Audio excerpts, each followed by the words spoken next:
The Fort Erie Podcast with Brent Jones. Brent Jones starts now. Hello and welcome to episode 62 of the Fort Erie Podcast. I'm Brent Jones. Thank you for joining me. It's Tuesday, August 1st, 2023, but maybe it's not. I don't know. I don't know what time you're actually listening to this episode, but I got a great show for you today. Dana Nadeau is going to be joining me. If you aren't familiar, she's the owner and operator of the Manic Maker on Jarvis Street. My chat with Dana is going to be split into two parts. The first part, we'll talk about her shop. We'll talk about the Manic Maker and kind of what that's all about. And then we'll talk about some development in the North End, sort of the state of things on Jarvis Street and surrounding areas. So that's all coming up. I'll be getting to your Byrd Box calls as well, Fort Erie. I've got some messages to play that you left this past week. As a reminder, you can call that Byrd Box anytime you like, 289-599-BYRD, or that's 289-599-2973. Squawk about anything you like. I'll play it right here on the Fort Erie Podcast. And last episode, I introduced a new rant and rave segment. I've got another one of those for you this week. Got a lot of positive feedback, a little bit of negative feedback, but mostly positive feedback about last week's rant. So I got another one for you this week. But the real theme of today's episode is this. I want to find Fort Erie's biggest celebrity. Like, who's the biggest star to come from this town? Now, there are a lot of talented people, by the way, who have come from Fort Erie, and some stay in this area, some go, just kind of the way it works. But I put a post up on Facebook last week asking folks around town, who would you consider to be Fort Erie's biggest celebrity? And there were a lot of great suggestions. One suggestion that came up was Les Trent. If you don't know, he's a reporter for Inside Edition. He's been nominated for Emmys. He lives in New York now, but is in fact a former resident of Fort Erie. The big name that, of course, was no surprise to me that came up over and over again was Matty Matheson. Of course, if you followed Matty's career at all, his empire now includes restaurants, cookbooks. He's got his YouTube channel, which gets like a bajillion views. He sells cooking tools. He's got his own line of workwear, which is neat. He's done some acting too. He was the executive producer on The Bear. I don't know if anybody saw The Bear on Hulu, because Hulu streams only in the U.S. Somebody suggested Stan Drulia, who played several seasons with the Tampa Bay Lightning, played in the NHL. Stan was another one who was technically born in New York, but did grow up in Fort Erie. Somebody here in the comments, this one made me laugh. Somebody said, Ray Rosatani selling Fort Erie for over 30 years. I mean, that's kind of funny. I mean, I guess as far as small towns go, Ray is quite the celebrity. But usually when I think of celebrities, I think of somebody who doesn't work, 20 feet away from me in the same office that I do. But I can attest, I used to be on Ray's team. I am no longer. I'm a solo agent now.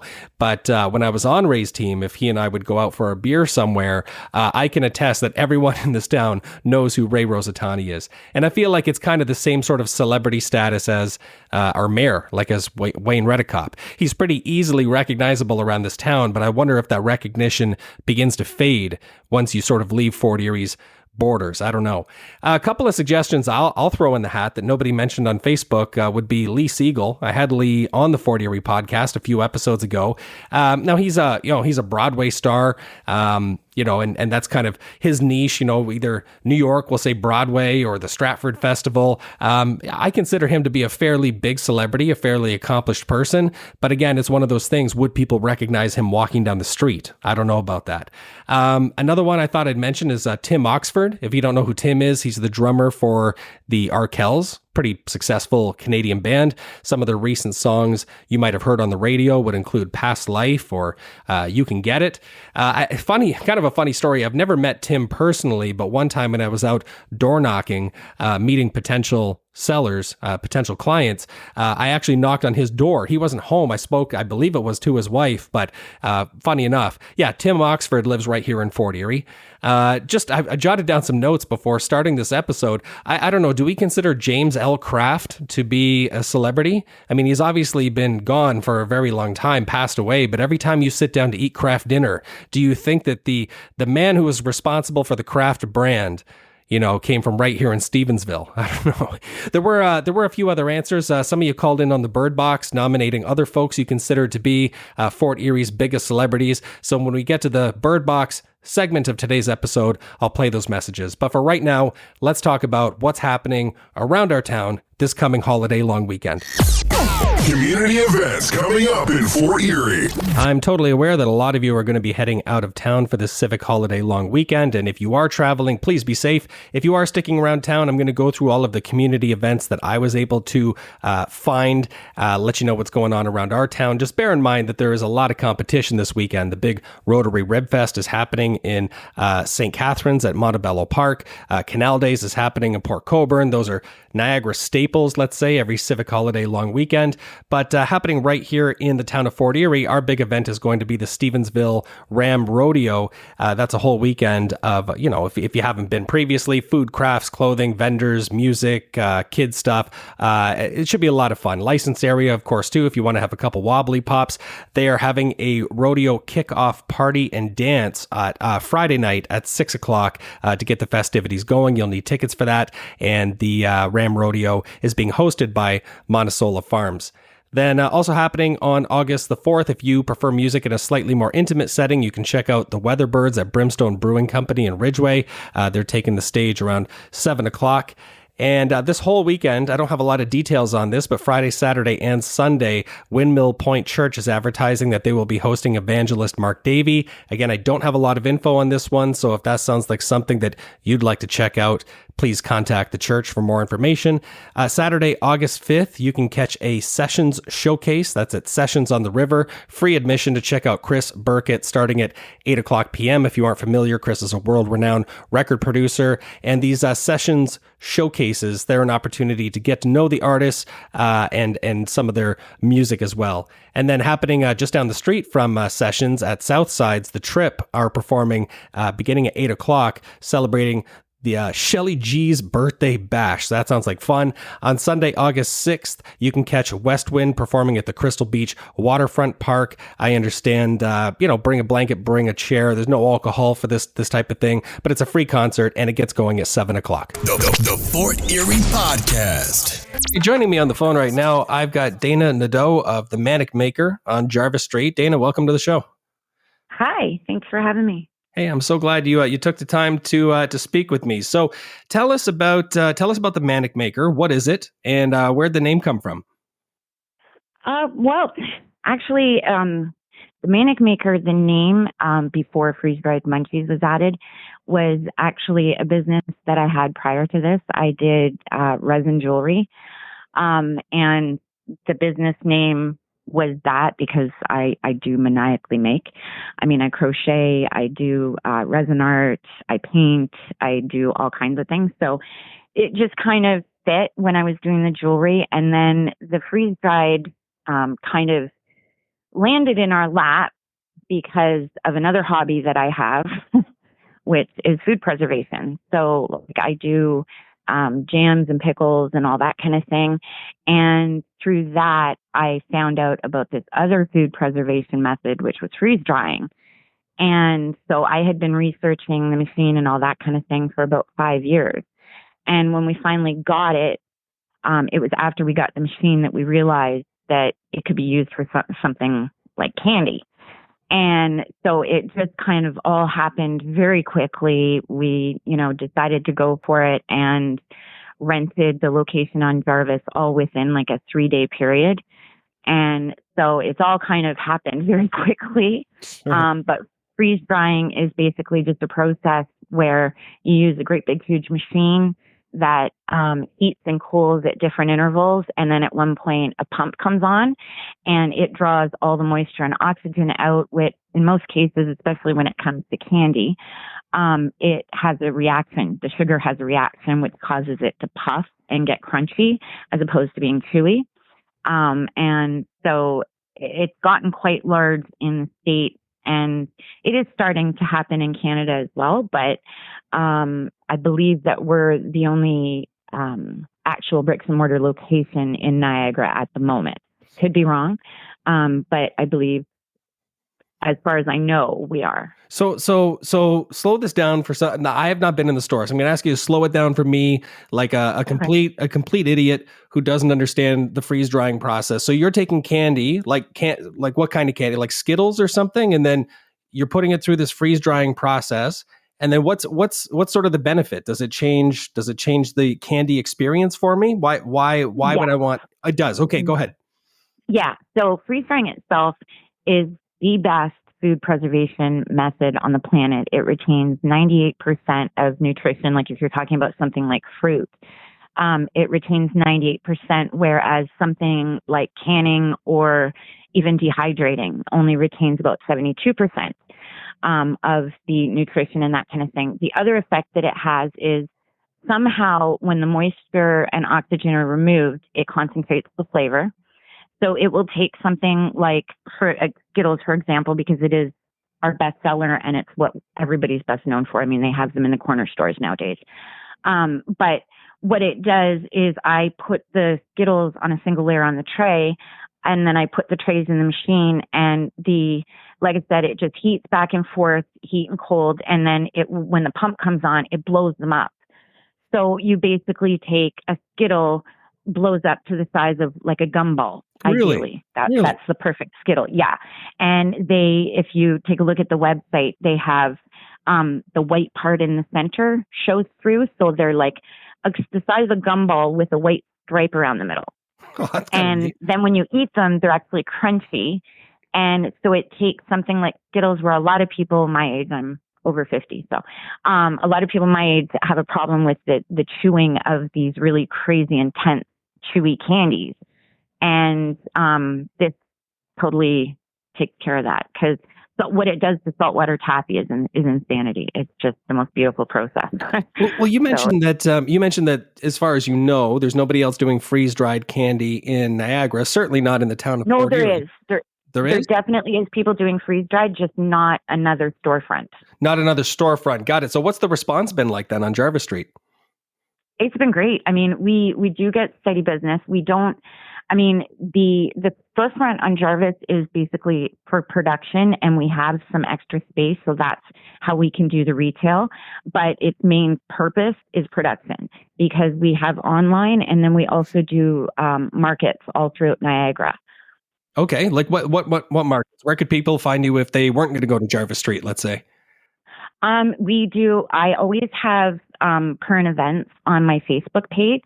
And we do different things from, like, we've done a few sip and shops at Lakeview Wine Co. With Events Connected Canada. And we do the Pagan Fest. We have one coming up in October at Fireman's Park. We just did actually a 4-day carnival at Fireman's Park a few weeks ago. But we always have all our current events. We usually do a market at least 2 or 3 times a month, and they're usually on Saturdays. But we do have some coming up, and we also have a big Black Friday market at the Penn Center in November. I believe it's the 24th, 25th, and 26th. I could be wrong, but it's always on our Facebook page.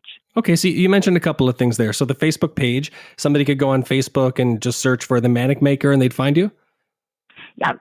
Okay. Yep, it's actually the actual is the Manic Maker 333. Okay. And are you on any other social media platforms? You on TikTok, Instagram, anything like that? We're on all of them. Yeah. You're on all of them? Okay. Yeah, we're on Instagram, Pinterest, TikTok. TikTok's the newest one. I try really hard. I'm not, social media is very, very new to me. I had a Facebook page just to keep up with family, but never something that I was active at. So I'm trying to do new things, and TikTok was one of those. And what's the website? You mentioned to have a look at the website for somebody who wants to check out what you're doing. What's the address? It's themanicmaker.com. Manicmaker.com. Okay, I got you. And can people place orders on through the website? They can. Okay. Yeah, we actually deliver throughout North America at the moment, and my husband's actually just working on getting us international. But we have free shipping over $100. There's some different little bonuses, like if you spend $50, you get a free Skittle brittle. And yeah, we ship everywhere. No, what's the exact look? I mean, I know it's pretty easy to find you on Jarvis Street, but what's the exact location? What's the address? It's 102 Jarvis Street. We're actually right across the street from Subculture. Okay. Yeah. And so did you grow up in Fort Erie? No, I didn't. I actually grew up in Toronto at Jane and Finch. And when my first son, right after my first son was born, we moved to Niagara because my family moved with the Ministry of Transportation when they went from Downsview to St. Catharines. So it was a huge move. We were part of that. I think it was like between 5,000 and 10,000 people that all moved down at the same time. So my family was involved with that. And so we moved to St. Catharines. And then I had a child that had muscular dystrophy. And he passed away in 2017. And it was already in the works to move to Fort Erie because we always wanted to. And so we did shortly after he passed away, and we love it. We love Fort Erie. Well, I'm sorry about the loss of your son, although I'm happy to have you in town. I'm glad that you're here. Thanks. What do you think? He was actually what started everything, because after he passed away, I wanted to do something for Ronald McDonald House because we had spent months at a time staying there. And so I looked around and I found resin, and I got molds, and I made a set of magnets, which was a big thing with the Manic Maker, because when we opened the shop, it made it possible for us to complete the first donation, do the second donation, and we're actually very close to doing a third donation of dinners for the families. So I sell the magnets, and then 100% of the proceeds goes to Ronald McDonald House. And so we're on our third dinner now. So we're really proud of that. Well, thank you. Thank you for doing that. It's always nice to see not only new businesses open, new people come to town, but, people that are socially conscious too, let's say, that want to help others. Yeah, it like I said, we're really proud of that. And also the other thing that we are really proud of is we have a local artist spot in the shop. So we have our candy store and we have our production area, but then we have shelves at the front of the shop where monthly we get a new artist that comes in. So they bring their stuff and they display it, and they get 100% of the proceeds. We don't keep anything. We're just basically giving them the space to show what they do. And so it brings people into the shop so that they can keep up on, what's happening on the shelves, and it gives the artists some exposure. So that's the other thing that we really love doing. There's actually quite the underground art scene, if I can call it that, in the town of Fort Erie. I mean, there are a lot of very talented people concentrated in a very small area. Now, you mentioned moving here from originally, Toronto, Jane and Finch. My wife and I moved to Fort Erie 9 years ago from Keele and Shepherd. So maybe, one point in history. I lived there. Oh, did you? So yeah. There you go. Yeah. We all the kids hung out between Keele and Shepherd, Jane and Shepherd, all back up and forth. So yeah, no, it was, what? I loved growing up in Toronto. We had so much fun. But when my family left, my son, needed a lot of care, we decided that the smartest thing we could do was move. And we've never regretted it. We've loved Niagara right from the minute we came. And actually, I have a connection because my grandfather is actually E.I. McCully. There's a school on Berkeley in St. Catharines called E.I. McCully, and that's my grandfather. Really? So we grew up coming back and forth because my grandparents were here and my mom grew up here. So we were really lucky. We were blessed that we had that connection. And then when Ministry of Transportation decided to get a new location, it just happened to be here. So it all just, it worked great. Ranting and Raving on the Fort Erie podcast. I'm going to get to the second half of my chat with Dana Nadeau. That's coming up in just a moment. But for this edition of Ranting and Raving on the Fort Erie podcast, I thought I would share my thoughts on the song Try That in a Small Town by Jason Aldean. If you aren't familiar, this song came out back in May, but the controversy surrounding it didn't really kick in until the end of July when the music video was released. And for those of you, by the way, who maybe aren't familiar, who aren't big country music fans, Jason Aldean is a country music superstar. He sold like a bajillion records. He does that kind of modern country that's almost more like pop or rock music with a bit of twang to it. And I like the song. The song itself is fine. The lyrics in the first verse start with describing violent crimes often associated with big cities, things like carjackings and armed robberies. And then the main chorus or hook kicks in. Let me play that part for you now. Think you're tough? Well, try that in a small town. See how far you make it down the road. Around here we take care of our own. You cross that line, it won't take long.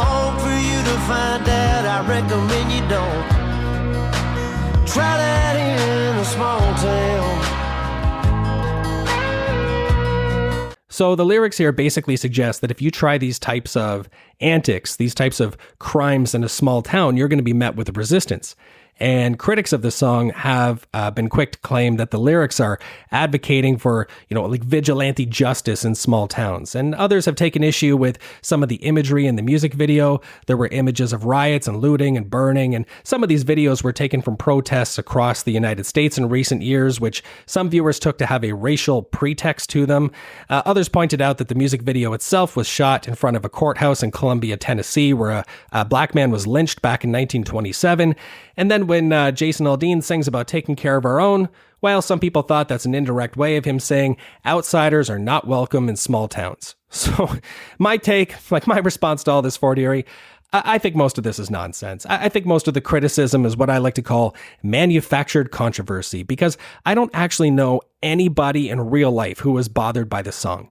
And I think all of the alleged evils the critics are finding in the lyrics, in the video, I think most of it's a stretch. I also don't think it's unreasonable for somebody from a small town to sing or to say, hey, violence, crime, drugs, riots, looting, burning. Our small town doesn't want any of that. We don't want it. Don't bring it here. And if it does come to our town, we'll stand up to it. I mean, is that really, am I living in crazy land or like some sort of alternate universe? Is that really an unacceptable viewpoint in 2023? I don't know. I just can't help but listen to this song except for through the lens of living in a small town, living in Fort Erie, because for all of the criticisms of this song, I can tell you that here in our small town, here in Fort Erie, people do take care of each other and neighbors do look after each other. A great example, I think, just recently is thinking back to the storm we had last Christmas. It was an awful storm. The power was out in Ridgeway for 2 or 3 days. It was a mess, but it was a time when community really came together. I mean, you saw people out there clearing each other's driveways, trying to get the generator started, taking food to each other, checking in on their neighbors. And just as a quick aside, every time I hear on the evening news, they'll say things like, check in on elderly people today because it's a really hot day. Temperatures are expected to soar. I always think those warnings are intended just for people who live in big cities. Because if you live in a small town like Fort Erie, like newsflash, we already do that. We already check in on our elderly neighbors and make sure they're okay, whether there was a serious weather event or not. And as far as the idea that, Fort Erie or other small towns were not open or welcoming to newcomers, I think that part is absurd. It's total nonsense, at least here in this town. Like, I laugh sometimes. I think back to when my wife and I first moved here 9 years ago. I never counted, but I'm pretty sure we might have been the only biracial couple in town at the time. And we never experienced anything but love and acceptance and kindness everywhere we went. But you don't just have to take my word for it. Like right here on the 40 Erie podcast, a couple of years ago, back in 2021, I had John Mitchetti on the show. He's the executive director at Matthew House here in town, which helps to settle refugees in this area. John himself actually was a refugee to Canada at one point, and I asked him about what the experience was like for newcomers coming to Canada, arriving in our town, and this is what he had to say about it. In my own experience, I find this city very welcoming to newcomers. Great. And the city itself, the town of Fort Erie, also it's welcoming. Even just a few episodes ago, I had a caller. Somebody called in on the Byrd Box, left a message. I played that message, and she talked about leaving the big city of Montreal to move to Fort Erie, and that she's so much happier. She loves it here because there's a sense of community. She plans to stay for a long time. Here's that message again. I'll play it one more time. I moved to Fort Erie last year, 2022, and one thing stood out for me. The people in this city have great hospitality. From where I moved from, in Montreal, I really found a difference. And here I can actually interact with my neighbors, talk to random people at the grocery store, and I just feel at home. There's a great sense of community here, and I love it here. So I see myself living here for a long time. And then coming up in just a moment in the second half of my interview with Dana Nadeau, she basically echoes the exact same thing. She is from the GTA. She says people in this town treat you like they've known you forever. And I couldn't agree more. Like we have in the time I've lived here, we have always had our arms wide open to newcomers, whether you're from the GTA or Montreal or Hamilton or Zimbabwe. It really doesn't matter. You are welcome in Fort Erie. You have a home here, and we will put our arms around you and call you one of our own, and we will look out for you. But I will say, and this, I will say that this cuts both ways because, if you start bringing petty crime, vandalism, armed robberies, you start acting like a thug in our small town, people will push back. You better believe people will push back. They will look out for their neighbors. I'll share just a personal experience. I know this is anecdotal, I know, but if you remember back during the pandemic, obviously a lot of businesses were closed or had reduced capacity or couldn't have people inside. And so businesses were hurting. And at that time, some vandal, I still don't think we know who to this day, threw rocks or bricks or whatever, threw stones through windows of businesses on Niagara Boulevard. And one of those businesses that got their front window broken was Southsides. Now, Southsides, as a lot of you probably know, is owned by Tina Tarantzis, who's a friend of the show. She's been on the Fort Erie podcast. And I remember at the time, the rage, like the absolute visceral rage I felt for this having happened to Tina. Because I know Tina, there's a connection there. I know her business. I know many of her customers.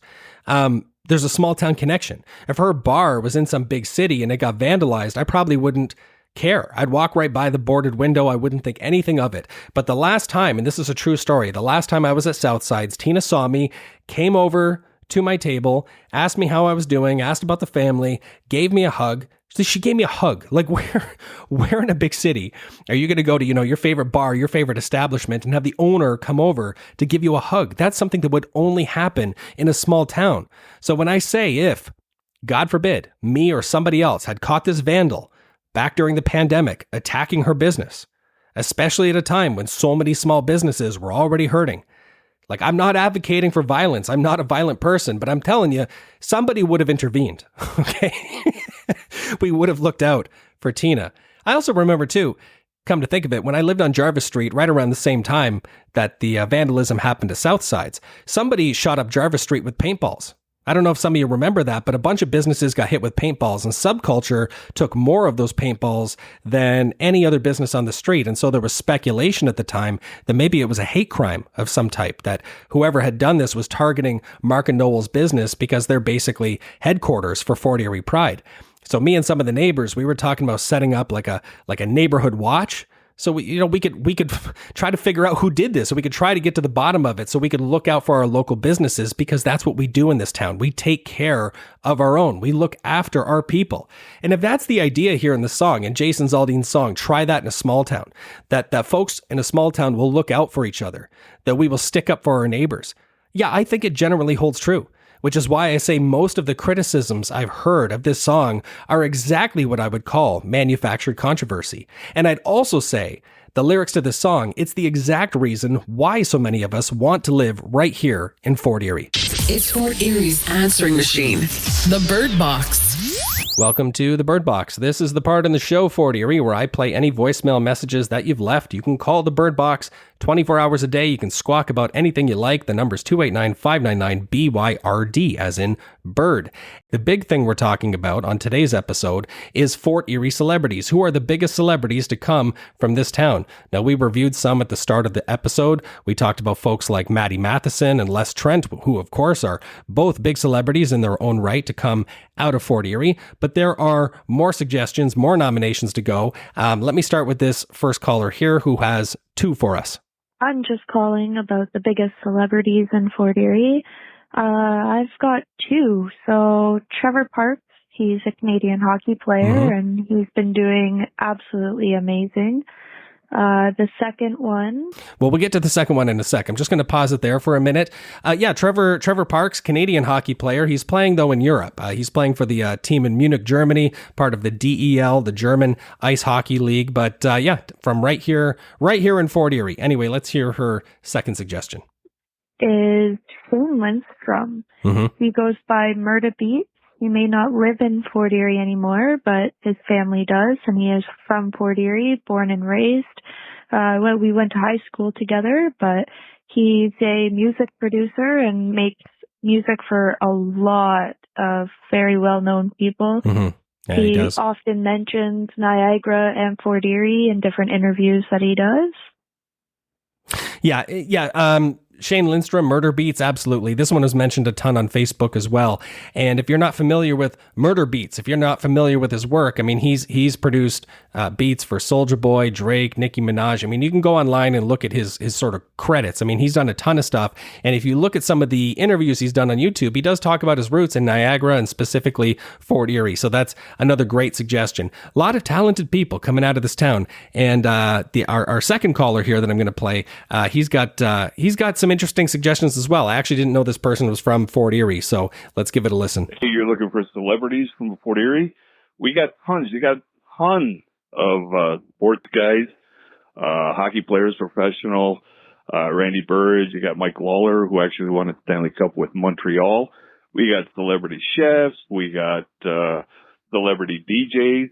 Mm-hmm. But if you're looking for the biggest celebrity, I think, you might want to check out Scott Gemmell, executive producer for all the NCIS. And I mean, hey, if you were hanging out with Steven Spielberg at parties, you know what? You're kind of a big celebrity. Yeah, I guess so. It's funny because if you were in Chippewa, you'd automatically, if you asked anybody in Chippewa, who's your biggest celebrity, they'd just say, James Cameron, because obviously big film director like Titanic, Avatar. But this is cool. Scott Gemmell. I had no idea who this was. I had to Google this. He professionally, like in his credits, goes by R. Scott Gemmell. But he was, in fact, an executive producer on NCIS Los Angeles. He also worked for a number of years on JAG and ER. He has done some work with Steven Spielberg. So that's pretty wild. He is, in fact, originally from Fort Erie. So if you have another celebrity that you'd like to nominate, call the Byrd Box, folks. It's 289-599-2973. I am going to play one more message for you today, just talking about some current events, let's say. Have a listen. So yesterday on the news, I heard that some aviation experts in the U.S. reported seeing UFOs. Mm-hmm. And they weren't talking about unleaded fuel only. All I'm really wondering is, how many magic mushrooms have they been consuming these days? I mean, right now they're seeing the Jetsons fly through the sky. Yeah. And, they might have even seen E.T. and his folks out on summer vacation.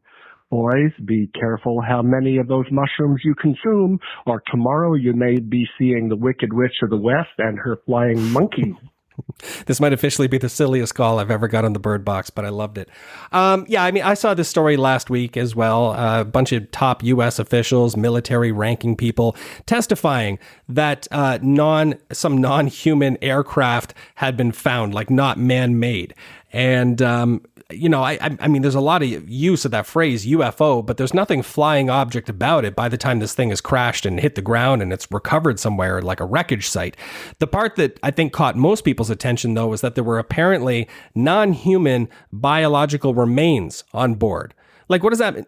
Only in the U.S., right? Non-human biological remains. Well, what does that mean? Was it a dog? That could be anything. Are you saying you can't identify what life form was on this aircraft? I find all that a bit bizarre. So I take it this caller is, a bit skeptical. I'm a little skeptical of these reports as well. But these are not the first reports of their kind this year. Even back in June, there was talk about apparently UFOs and boogeymen and all that kind of stuff. And I'm being a little bit facetious about some of those headlines back in June, but I just don't think a lot of people paid attention, partially because nobody cared, partially because a lot of people just don't buy it or believe it, I guess. Even when you have the US government saying, yeah, we may really have what are truly unidentified flying objects among us.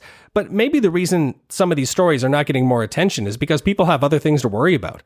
Like people, aside from the wildfires, which I feel like consumed a lot of people's attention in June, but there's a lot of folks out there right now struggling to keep a roof over their family's head, struggling to feed their families. I bet you we have people probably right here in our town that are hoping whatever these non-human biological life forms were, let's call them aliens. I bet they're hoping these aliens will be delicious. They're like, I'm hungry. I got a family to feed. That biological matter you found, can we throw it on the grill? I don't know. This is getting out of hand. Let's jump back into my interview with Dana Nadeau. Have something you want to squawk about? Let the whole town know what's on your mind. Call the Byrd Box at 289-599-2973. That's 289-599 BYRD. Well, in the early episodes of the Fort Erie podcast, I used to ask every one of my guests, and I stopped doing this, but I'm going to ask you, since you're not originally from Fort Erie. And my question is, what makes Fort Erie such a great place to live and work? What's your favorite thing about this town since moving here? The people are so different than St. Catharines. Mm-hmm. That's one of the things. Like we can go into any shop or little restaurant or anything, and people make you feel like they know who you are. Mm-hmm. Even if they don't, because there's a lot of times I know it's like, okay, you can't possibly know who I am. But they do. They make you feel at home, and like even things down to like our grand opening, we had all 4 levels of government. I was like fangirling on Wingate. It was so awesome. I was in shock because I'm just like, I cared for my son until 6 years ago, and that was my whole identity, and I didn't know, I wasn't one of those people that knew that I wanted to do something leaving high school. I just wanted to be a mom, which I have been. And, I still have 3 great boys that, help out at the shop and stuff like that. But it was just, I have to say it was quite overwhelming because I'm the quiet sort. I didn't leave my house a whole lot before this whole thing happened. And now I'm, running all over the city and picking things up and dropping things off. And it's just, it's been a whirlwind. That's a great answer. And I do want to talk with you a bit about the location, because before, I kind of hit the record button here, we were talking beforehand. And, I mentioned that when my wife and I moved to town, we bought a home on Jarvis Street. We lived on Jarvis Street for, 6 or 7 years. I've always had a soft spot for the north end of town. And, there's been a lot of positive changes, let's say. But I think there's, I'm going to insert this thought and you tell me whether you agree or disagree, but I think there's more work to be done. Let's say not just Jarvis, but sort of the whole north end in terms of developing, let's say developing commercial prosperity, let's call it. Is that an accurate statement from your perspective? Oh, sure. Yeah. Even going way back to the day that we drove into Fort Erie when we moved into our house, I wasn't real familiar with the area. I knew generally Fort Erie's racetrack, that kind of thing. But I saw Jarvis Street and a lot was boarded up back then. Yes. And I said to my family, I said, you know what? I don't know what I'm going to do. I'm going to have a stop on that street. I just loved it. It just has, even in the middle of all the construction and that kind of thing, it just has an atmosphere. It's, exactly what you want a small town downtown to be. And in my own case, I've been very blessed with help from the town and the different agencies, the health department, like all the people that we've had to come in contact with since we started this whole thing. And we're complete rookies. My husband owns a flooring company. He does custom showers and that kind of thing. So he has that business. But as far as like a retail business, it's been a learning curve for sure. And the town has been really super supportive. I think, between COVID and construction, the downtown has taken a lot of blows. Yes. And I think it's looking really positive. There's a lot of work going on down more towards the Niagara Parkway than where we are. But there's some work going in, which I believe is going to be some residential and some commercial, which is really super exciting. Because you know what? If we're open, the people will come. And I think if we could all maybe even coordinate our hours so that people know, when they come down, they're not just going to be grabbing their candy and going, or grabbing their sandwiches from subculture and going, but they can walk around and there's going to be things that are open. And I think events are the other thing. I think if we start doing the parades again, I do a lot of Niagara events, and I know some great event coordinators who I have passed on their details to the people that make the decisions in the BIA, because I think that it could be really great. And you can already see, like, I don't know when the last time you were down there was, but I think it was yesterday they put in all the pots for the trees, and it's really starting to come along down there. Well, for sure. I was not there yesterday, but I've been keeping an eye on the developments and some of the improvements that are happening.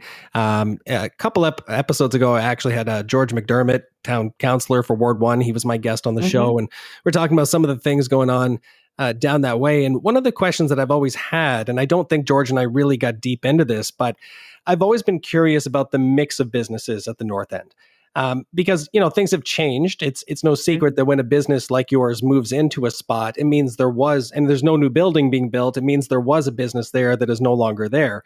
And, at one time in history, we had, two jewelers almost right across the street from each other, two breakfast diners, one at the top of the street, one at the bottom, two tattoo shops. But then you look at like sit down restaurants, there's one. And so I've wondered if the mix of businesses sometimes is something that requires a little more attention in terms of not just are we beautifying the street, but are they going to work? Well, yeah, it's not that we don't have hardworking entrepreneurial people, but when you have difficulty keeping coffee shops open in a downtown area, that to me is a bit of a red flag. And I'm wondering what your thought is there. Is there a mix of businesses that we are not attracting to the downtown core that need to be there? Well, you know what? And I think in the case of my particular location, I think it had been 6 bakeries in the past 5 years. It's something like that. Yeah. That doesn't make a lot of sense to me. No. Personally, I think like there's some great shops that are more innovative, like Barn and Swallow and Love Bees. And then we have some service agencies, which I think is great and should be included in any downtown area. I think some type of fresh market would be really beneficial for that, that area of the city. But I think that if there was more thought going into what was renting and what kind of benefit it was going to bring to the downtown core, and I'm not I don't know how these decisions are made. I'm just, just a rookie at all this. But I just think that if there was some thought put into what businesses were coming in and whether or not they were going to bring foot traffic, because I find that there's businesses that are more appointment related, like the hair salons and the aesthetics and the tattoo places, and all of which are great services and we have to have them somewhere, but they're appointment related. So it's not bringing foot traffic. I think if we had more to bring the people down, I think it would be great. Maybe like a, Sunday morning market I don't know. Right. I don't know. I can't wait to get to the BIA. It's just been so crazy. I haven't had the time to figure out how to get on like a mailing list or whatever. But I'm really excited about it. And I'm the type that, if there's something going on, I would love to do everything I can to make it successful. Because I think, if one of us is really successful, all of us will be. Well, what's the saying? A rising tide lifts all boats? Right. Right. Yeah, so exactly. Well, I encourage you to keep going, and and make your voice heard with the BIA, because I think you undersell. You say like, well, I didn't have a lot of entrepreneurial experience, let's say, going into this, but it sounds to me like you've got the right idea. You have some great ideas. Oh, thank you. I'm trying to think outside the box and find things that are complementary, like having the retail location, the market, the online. So we're not depending on, say, the foot traffic coming into Jarvis. Because it's just not huge at the moment. So I always ask everybody that comes in, like, did you know we were here? Do you follow us on social media? Because I want to figure out, how can we get the traffic down here? But I do think, especially in this end of the city, we need somewhere to get fresh food that people can walk to and, enjoy the walk. And they're really doing a lot to beautify it down there. I'm not familiar with what it was before the construction, but it's starting to look really good. Like I said, the tree pots that they've put in and the flag poles and the lights, it's all starting to come together. So I'm hoping, a few more months, and it'll really start to pick up. And I hope I'm helping with that. Like, I hope my traffic is actually trickling over to other businesses because, well, that's how everybody wins, right? Right. Well, I don't want to take up too much of your time, Dana. So let me just conclude by asking you what's next for the Manic Maker. I mean, you've kind of got your feet wet now. You've established yourself in the town. People know who you are. Where do you see this business going in, say, the next 12 to 18 months? You know what? We're right now we're trying. Like, we haven't been open very long, so it's hard to be trying to make these decisions right now. But we need more capacity and we need more machines, which means we need more space. So we're trying to figure out, do we, keep the retail space where it is, and get something somewhere else for production? We've thought about whether it would be beneficial to be in a big mall.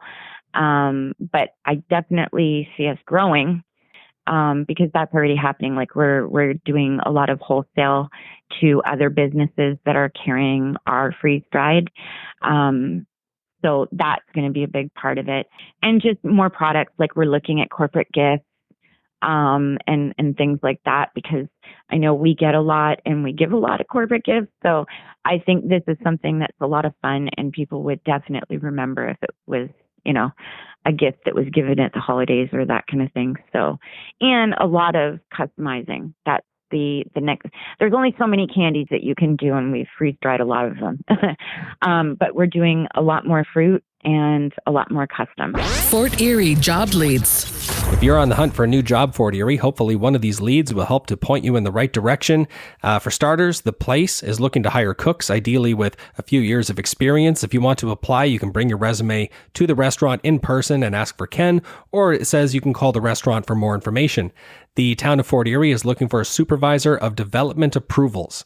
And as with most things bureaucratic, I have no idea what that means, but the deadline to apply is August 9th. If you want more information about this one, probably best to check out the town's website at forterie.ca.